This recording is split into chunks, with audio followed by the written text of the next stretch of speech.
Hindi lang dumaan kundi nag-counterflow pa sa EDSA busway ang isang sasakyang dala ng isang galing umano sa Gimikan. Sinalubong nito ang isang bus kaya naantala ang biyahe. Nakatutok si Sandra Aguinaldo. Naku, counterflow to, counterflow. Naantala ang biyahe sa EDSA busway sa bahagi ng Guadalupe pasado 1:00 ng madaling araw kahapon. Ang kotse kasi na ito nag-counterflow sa linya ng bus. Sige, banggain mo lang. Anong dito? Uy, bangga. Bahagya pa itong umabante. Pero wala ring nagawa kundi umatras.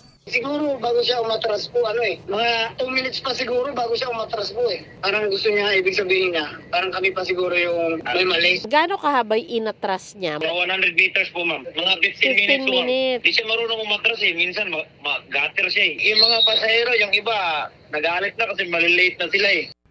Madalang ang emergency entrance at exit ng EDSA busway. Kaya habang umaatras ang kotse, may ambulansya at iba pang bus na naabala ang biyahe. Agad namang rumisponde ang mga enforcer ng IACT o Interagency Council for Traffic Task Force. Itong may-ari ng sasakyan, sabi nga niya is galing siyang gimmick. So apparently, medyo nakainom po siguro ito.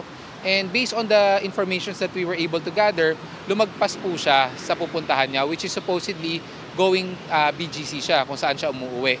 And apparently, paglagpas po niya ng, yun nga po, in turn going to BGC, nagulat siya na lumagpas siya. So he saw an open barrier which napagkamalan niyang U-turn slot going back to Guadalupe.